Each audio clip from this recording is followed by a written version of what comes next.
My name is Callie Monroe, and I'm 33 years old. Last June, I was supposed to be standing in a white dress, holding flowers, staring down an aisle at the man I thought I'd spend my life with. Instead, I was unpacking a single duffel bag in a motel room that smelled like old carpet and bleach, wondering how everything had gone so wrong so fast. If you'd asked me a year ago to describe my life, I would have said it was steady. Not glamorous, not tragic, just solid in a way that made sense to me. I had a decent job in data operations, a shared apartment in a decent part of town, a fiancé who checked all the right boxes on paper. Logan Hayes and I had been together for 5 years, engaged for 1. We met at a friend's birthday party. One of those overcrowded rooftop things where the music's too loud and you pretend to like everyone. He handed me a drink and made a joke about how we both clearly didn't want to be there. I laughed. He laughed. And by the end of the night, we were trading numbers and pretending it wasn't a big deal. It was, though. Within a year, he'd moved into my place. Within 2, we'd upgraded to a bigger apartment for the future. Within 4, there was a ring on my finger and Pinterest boards full of wedding nonsense I only half cared about, but told myself I should. Logan was smart, charming, ambitious. People liked him.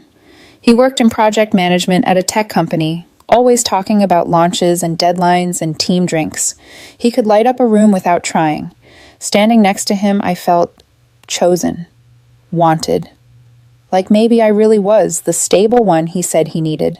For a long time, I thought we were building something real. The cracks started showing about 4 months into our engagement. At first, it was small things. He'd get irritated when I asked how his day went. Not curious, not probing, just, "Hey, how was work?" The question every couple asks on autopilot. He'd shrug and mutter, "Fine," without looking up from his phone. He started going out more with coworkers too. Happy hours, team bonding, late night drinks. There was always a reason, and all of them technically made sense. But they sat wrong in my stomach. One name floated up more than the others. Sabrina. "Who's Sabrina?" I'd asked casually the first time. He'd said, "Oh, just someone from my team. We used to date forever ago. It's not a thing." I told myself not to be weird about it. People have exes. People work with exes. It's not illegal. Still, every time her name popped up in a story, Sabrina said this, Sabrina did that, my chest got tight. I'm not proud of what came next. I got insecure. I started checking the clock when he was late, started asking more questions. What time will you be home? Who's going?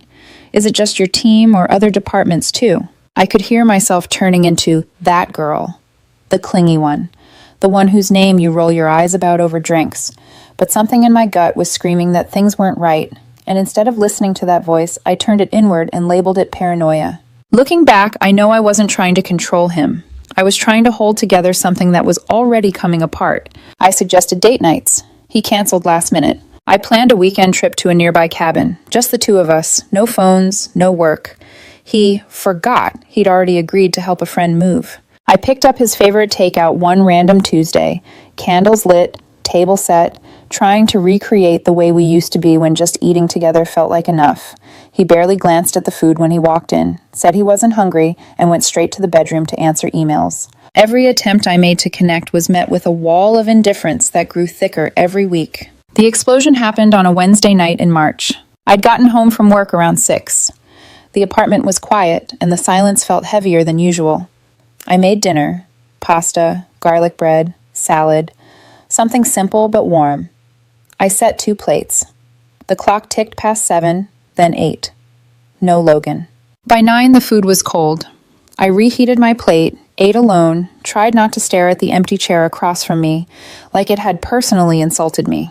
At 10:32, I heard his key in the lock. He walked in smelling like a bar. Beer, cheap cologne, that stale tang of too many people in one room. Light stubble on his jaw, shirt half untucked, tie shoved in his pocket. "Hey," he said, dropping his bag on the counter. "Why are you still up?" "I made dinner," I said. My voice sounded too calm in my own ears. "You said you'd be home by 8. He glanced at the stovetop, at the still-covered pan. "Oh, yeah, sorry, we went out after work. Team thing."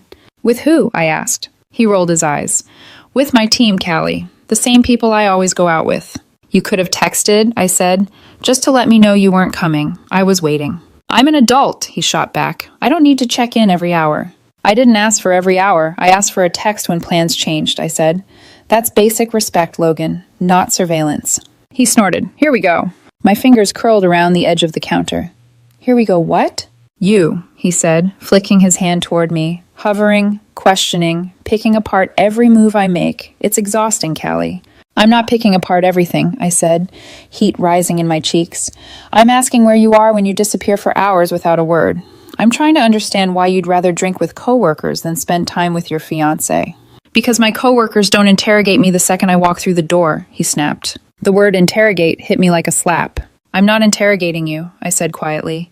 I made dinner. I waited. You didn't show. I asked why. That's normal. He laughed, a short, bitter sound that didn't reach his eyes. You've been like this for months. Clingy, needy, insecure. It's like you can't breathe unless you're glued to me. The apartment seemed to shrink around us. I could hear the hum of the fridge, the ticking clock above the stove, the faint buzz of traffic outside, every sound too loud. I'm clingy because I care, I said, because something feels wrong and you won't talk to me. Nothing's wrong except your paranoia, he snapped. You're suffocating me, Callie. I need space. From you, from your questions, from your insecurities, from all of this. There it was. You're suffocating me. The words landed in my chest like a stone dropped into deep water. Heavy, final. No way to pull them back up. For a second, I couldn't speak. The air felt thick, like I was breathing through cotton. My eyes burned, but I refused to let tears fall in front of him. Not for this. Okay, I said finally. My voice sounded distant, like I was hearing it from another room. You want space? He seemed thrown by how calm I sounded. Don't do this dramatic martyr thing. I'm not being dramatic, I said. You told me what you need. I heard you. I wiped my hands on a dish towel, walked past him down the hall, into our bedroom. My body moved on autopilot. Closet, top shelf. The old black duffel bag I hadn't used since a college trip. I pulled it down and started packing.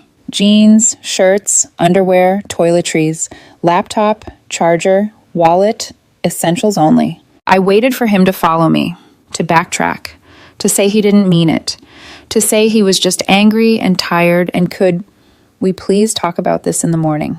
He did follow me, to lean in the doorway, arms crossed over his chest. What are you doing? He asked. Giving you space, I said, folding a sweater. Callie, come on, he scoffed. I didn't mean it like... You meant it enough to say it, I cut in. And I'm not going to stay somewhere I'm apparently suffocating the person I'm supposed to marry. You're overreacting. Maybe, I said, but I'd rather overreact somewhere else. The zipper of the duffel bag sounded louder than it should have when I pulled it shut. Final. Sharp. I walked past him, grabbed my keys and phone from the little bowl near the door. He said my name once, softer. Callie. I paused, hand on the doorknob, and considered turning around. Instead, I opened the door and stepped out. The motel I ended up at was one of those places you pick because it's off the highway and open, not because you feel good about it. The room smelled like old carpet and cleaning products, the kind of scent that clung to your clothes. I checked in for one night, then two, then three. I called in sick to work, said I had a stomach bug, ordered takeout, picked at it, watched the same news cycle on the broken TV. I finally managed to coax back to life. I stared at the cracks in the ceiling until I could trace them with my eyes in the dark. My phone buzzed constantly the first night. Logan, Callie, come home. Logan, we need to talk. Logan, I'm sorry, I didn't mean it like that. Logan, please don't do this. I turned the screen face down on the nightstand and eventually just powered it off. On the fourth morning, I woke up to a shaft of sunlight cutting across the lumpy motel mattress and realized I couldn't stay there forever. I couldn't go back either. The thought of walking into that apartment, into that kitchen, into that version of myself that begged for crumbs of attention from someone who said I was suffocating him, it made my stomach twist. So I did the only thing that made sense in that moment. I called my sister. Erin picked up on the second ring. Hey, Cal, everything okay? I'd planned to ease into it. Instead, my voice cracked on the first word. No. There was a heartbeat of silence, then the sound of her moving, like she was already grabbing her keys. What happened? She asked. Logan, I said, and that was enough. She knew. Erin had heard the surface-level stories. Busy fiancé, canceled plans, the way my voice went tight when I said his name. What did he do? She said, sharper now. He said I'm suffocating him, I whispered, that he needs space from me, from my... insecurities. So I left. Where are you? She demanded. A motel, I said. Off the highway. I don't know what I'm doing. Okay, she said. Her tone shifted into the calm she used when I broke my arm in middle school and there was blood everywhere. Listen to me. You're coming to Denver. Stay with me as long as you need. We'll figure out the rest later. I can't just... Yes, you can, she cut in. You can pack your bag and get in your car and drive. I have a spare room and a coffee maker and 0 men telling you you're too much. That's more than you've got there. I let out a shaky laugh that tasted like salt. Are you sure? Callie, you're my sister, she said. Get in the car. So I did. I checked out of the motel, threw my duffel bag in the trunk, and started driving west. 10 hours of highway stretched out in front of me like a dare. I stopped once for gas, and once because my hands were shaking too hard to keep a straight line. I listened to a podcast for an hour, then turned it off when the host's voice felt like static. I tried music. Every song reminded me of something. Dancing in the kitchen with Logan, singing off-key in the car together, playlists we'd made on lazy Sundays. I turned that off too. Eventually, it was just the sound of my tires on asphalt and my own thoughts looping in circles. You're suffocating me. I need space. From you. By the time I pulled up to Erin's apartment in Denver, the sky was dark and my eyes felt like sandpaper.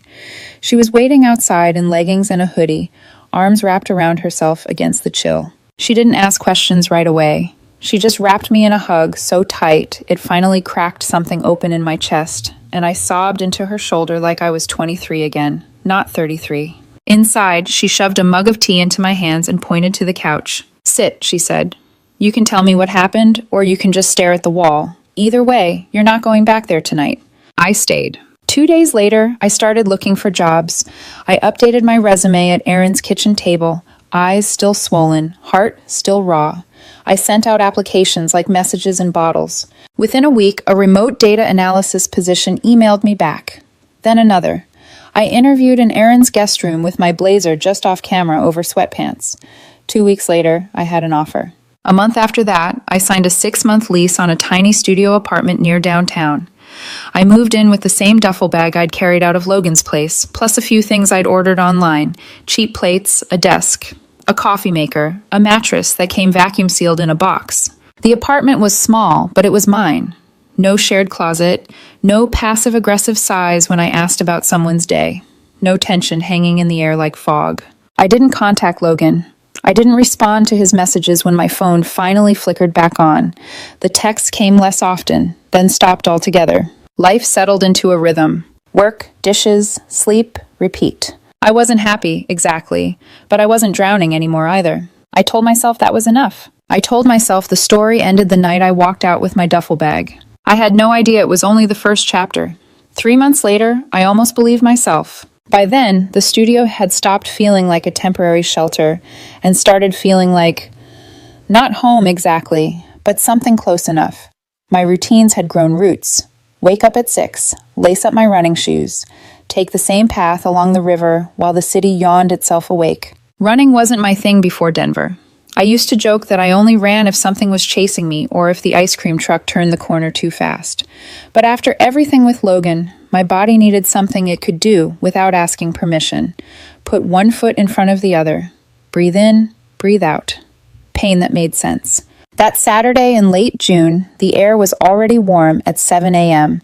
The sky was washed out blue, the kind that promised a hotter day than anyone wanted. I ran my usual loop past the river, over the small footbridge, back toward my building.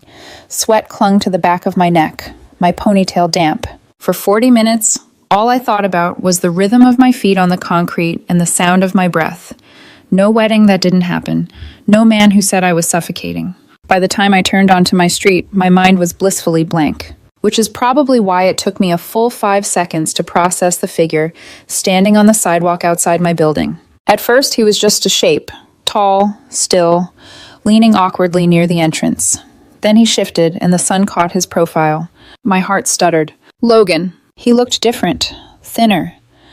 There were shadows under his eyes that hadn't been there before, a tightness in his jaw I recognized from the rare times he'd let his work actually get to him.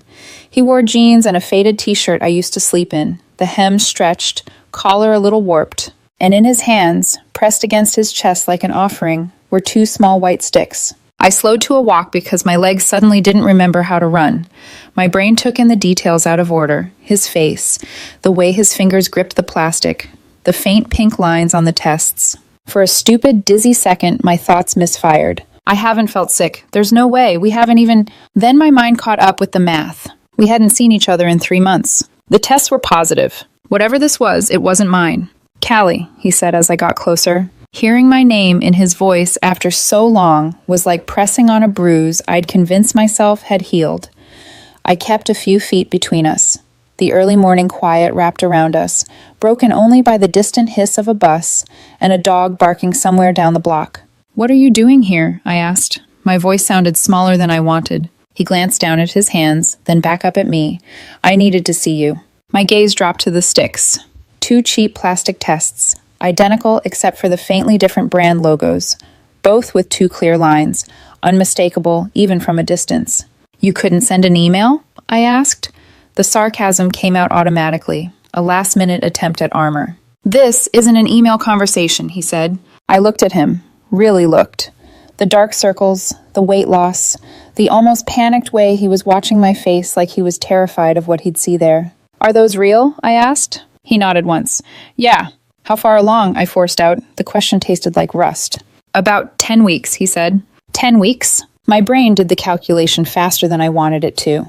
10 weeks back from late June put us in mid-April. "I left in March," I said slowly. His jaw tightened. "I know." "That means..." I swallowed. My throat felt raw, like I'd been screaming, though I hadn't raised my voice once. "That means whoever this belongs to, it's not mine." The way his eyes flinched told me he'd already had the same thought, probably replayed it 100 times. "No," he said quietly, "it's not." A woman walked past us on the sidewalk pushing a stroller.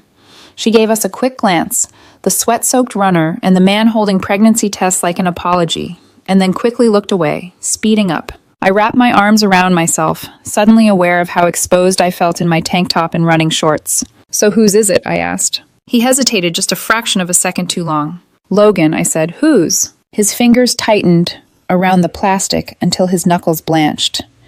When he finally spoke, his voice was flat, like he'd rehearsed this part and still hated every word. "It's Sabrina's," he said. "From work." The name landed like a stone dropped in a still pond, sending ripples through every memory I had of him saying it casually. Sabrina said this. Sabrina did that.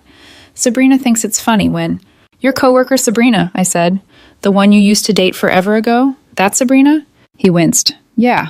I stared at him, at the tests, at the crack in the sidewalk between us. "So let me get this straight," I said. "You show up outside my building 3 months after I left, holding pregnancy tests for a woman who is definitely not me, and what? I'm supposed to... What, exactly? Hug you? Help you brainstorm baby names?" "That's not why I'm here," he said quickly. "Then why are you here?" I snapped. "Because right now, it looks a lot like you got your ex pregnant and decided your former fiancé should be part of the fallout. We weren't..." He broke off, scrubbed a hand over his face. "We weren't together, not like that. Not at first." "Not at first?" I repeated. The words felt sour in my mouth. "You told me you two dated forever ago." Past tense. "It was," he said, almost pleading. "We broke up years before you and I got serious, but we stayed friends, co-workers." "Friends," I echoed. "Right." The air around us felt heavier, like the humidity had doubled in the last 30 seconds. "When?" I asked. He blinked. "What?" "When did it start?" I said. Whatever this was, the thing that got her pregnant with your baby. When did it start, Logan?"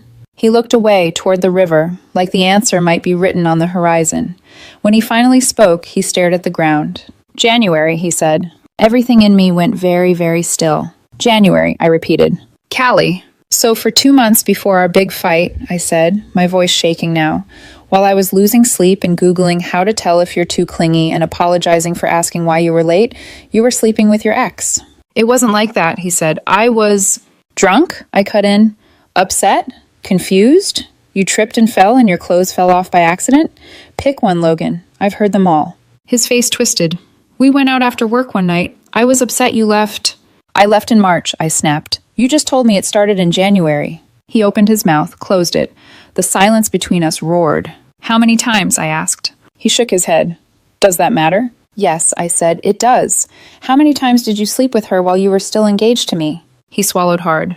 A few. How many is a few? I pushed. His shoulders slumped, as if the number itself was heavy. 6 or 7, he muttered. I laughed. It wasn't a happy sound. It burst out of me, sharp and ugly, a laugh that had nothing to do with humor and everything to do with disbelief. The whole time, I said.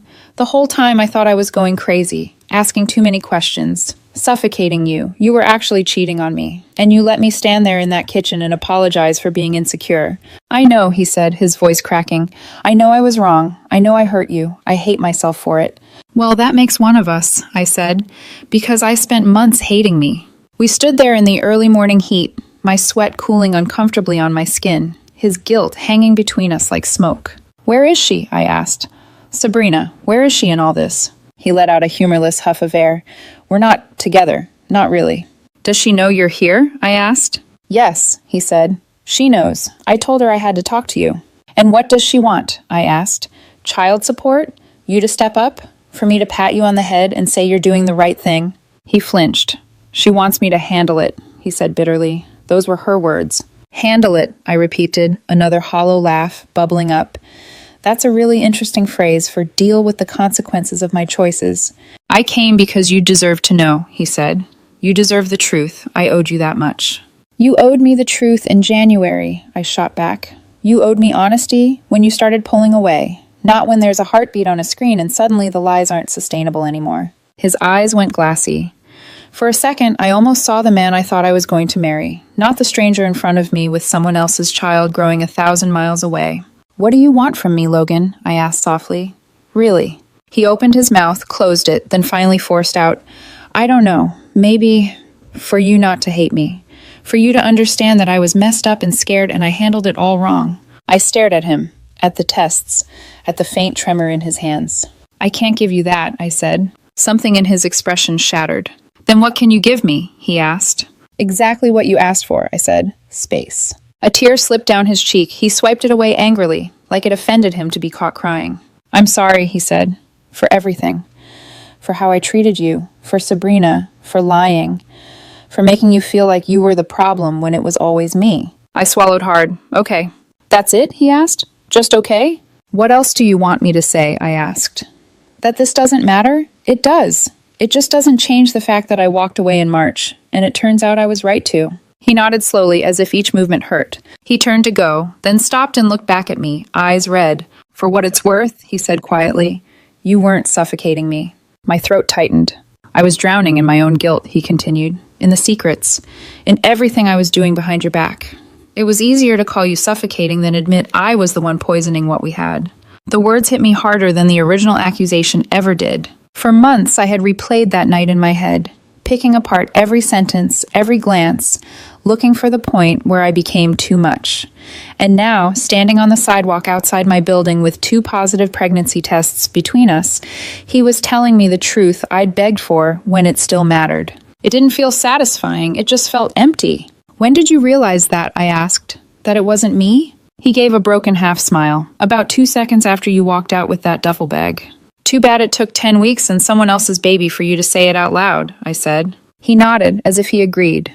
Goodbye, Callie, he said. Goodbye, Logan, I replied. He walked away, the test still clutched in his hand. I watched him until he turned the corner and disappeared. Then I went upstairs to my apartment, closed the door, and leaned back against it. The quiet pressed in from all sides, louder than any argument we'd ever had. I slid down to the floor, pulled my knees to my chest, and stared at the opposite wall. January echoed in my head like a curse. The whole time, I thought I was suffocating him with my questions. The whole time, he'd been burying me under his lies. I didn't call Erin right away. I should have. She was the logical choice. The one person who could absorb emotional impact like a crash pad and still hand me a glass of water afterward. But when I finally peeled myself off the apartment floor, my throat felt raw, and my brain was still trying to figure out whether the world was spinning or if that was just me. I showered, stood there under the too hot water until my skin turned pink and my mind quieted into static. I made coffee, sat on the floor of my studio, wrapped in a towel, watching steam curl up from the mug. It wasn't until the coffee got cold that I finally reached for my phone. Erin picked up immediately. Callie, what's wrong? You sound weird. He came here, I said. My voice sounded scraped out, like I'd left pieces of it on the pavement outside. Logan? She asked sharply. Yeah. Did he hurt you? Did he yell? Do I need to get in my car right now and— No, I said quickly. It wasn't like that. What happened? She pressed. For a moment I couldn't speak. My throat worked uselessly, like the words were stuck. Erin waited, silent but present, the way she always had been in every major crisis of my life. Finally, I managed. He brought pregnancy tests. There was a long, stunned pause. For you? She asked, horrified. No, I whispered. Not for me. Another silence, this one sharper, heavier. Callie, she breathed. Oh my God. He cheated on me, I said. With Sabrina. Remember the coworker I told you about? The one whose name kept coming up? Yeah, she said quietly. It started in January. Erin swore so loudly I had to hold the phone away from my ear. That son of a— Yeah, I said. He lied for months. And when things felt wrong, when I asked questions, he made me feel like I was imagining it, like I was paranoid. That wasn't paranoia, she said, her voice hard. That was your intuition screaming at you. I let out a shaky exhale. He called me suffocating while he was cheating. Erin was silent for a beat, and when she spoke again, she sounded controlled, in the way she got right before she threatened to ruin someone's life professionally or personally. He projected on you, she said. He was guilty and made you the villain. Classic deflection, textbook manipulation. I nodded, even though she couldn't see me. I'm so sorry, she added softly. But I'm also incredibly proud of you. For what? For walking away before you knew any of this. You saved yourself without needing to see the whole fire. A lump formed in my throat. I didn't know if it was grief or relief. Do you want me to come over? She asked. I can be there in 20 minutes. No, I said. Not right now. I just needed to tell someone. Needed to say it out loud. I'm here, she said. All day, all week, forever, whatever you need. I wiped at my eyes. Thanks. We hung up, and the apartment felt too quiet again. Echoey in a way that made me realize how many thoughts I was still avoiding. The next few weeks passed in a strange blur, a numb one. I'd expected anger to come first, or heartbreak, something big and dramatic, something that demanded to be felt. But instead I got nothing. Or maybe not nothing. Maybe it was a quieter kind of pain, a cold one, the kind that settles into the bones instead of screaming on the surface. Work helped. My boss, a guy named Dean who wore the same 3 sweaters on rotation, had no idea what was happening in my personal life, but he kept giving me bigger projects. I kept finishing them fast, my fingers flying over the keyboard like they needed somewhere to channel the static inside me. You're on fire lately, he said one afternoon. I'm recommending you for a lead analyst slot next quarter. I nodded, said thank you, and went back to typing. The person I used to be, the woman who might have gone home and danced around her kitchen over a potential promotion, felt very far away. Running helped too, or hurt in a way that helped. Every time I felt the walls closing in, I'd lace up my shoes and run until my lungs burned and my legs shook. Physical pain was simple, predictable. It didn't lie to you or tell you that you were crazy. It just existed. 1 week after Logan showed up, the first text came. Logan, she's keeping it. Just thought you should know. I stared at the message for a solid minute before replying. Me, okay. He didn't text again that day. The next morning, I ran 10 miles. A month passed. My apartment started to feel less like a hideout and more like a place where a person could actually live. Then came the second text. Logan, Sabrina and I are going to try to make it work for the baby. I stared at those words too, not because they hurt, but because of how much they didn't. It occurred to me that this should have devastated me. That once upon a time, not that long ago, I'd imagined building a family with him. I had pictured him next to me in hospital rooms and tiny nurseries and holiday photos we'd send to relatives. But now all I could think was, better her than me. Me. Good luck. Logan, do you hate me? I read the message 3 times. Did I? For a long second, I waited for something to rise up. Rage, heartbreak, bitterness, something. But all I felt was absence. A hollow space where love used to live. Me. No, I just don't think about you anymore. I hit send and stared at the screen, half expecting regret to punch me in the chest. But it didn't. I set my phone down, grabbed my water bottle, and went for another run. 8 miles that time. Enough to exhaust the last trembling nerves in my body. Life kept moving. Slowly at first, like pushing a heavy cart uphill. Then one day, it wasn't heavy anymore. Dean officially offered me the promotion. My paycheck got bigger, and my work laptop got upgraded. I bought myself a real bed frame, a rug that didn't shed, a lamp that didn't flicker when you looked at it wrong. Small things, but meaningful. Then something unexpected happened. I met someone new. His name was Miles. We met, of all places, at the coffee shop under my building when I knocked over an entire sleeve of cardboard cup holders. He'd grabbed one before it hit the floor. I think these things are secretly engineered to escape, he'd said, handing it back with a small, warm smile. I had laughed. Actually laughed, not the brittle, polite imitation I'd been doing for months. He was a teacher. Patient eyes, soft voice, wore button-ups with the sleeves rolled a little too neatly. Nothing flashy, nothing showy, just steady. The good kind of steady. We talked for 2 minutes, then 5, then somehow walked out of the shop with each other's numbers. We started dating 3 months later. On our third date, sitting in a booth that smelled faintly like syrup and old wood polish, I told him everything. Not every detail, but enough. I waited for him to shift in his seat, to judge me, to look at me differently.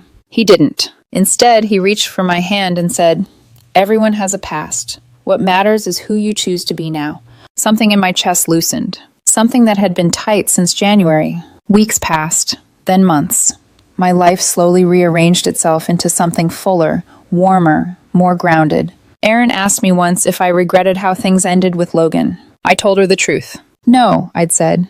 He wanted space. I gave it to him permanently. And I meant it. Because here's what I finally understood. When someone calls you suffocating, it makes you question everything. Your instincts, your worth, your sanity. But I wasn't suffocating him. I was asking for honesty. He couldn't give me that because he was drowning in his own lies. He needed me to believe I was insecure and paranoid so he could justify betraying me. He needed me to be the villain so he could play the victim. Walking away that night in March was the best decision I ever made. Not because it didn't hurt, but because it freed me from a life built on half-truths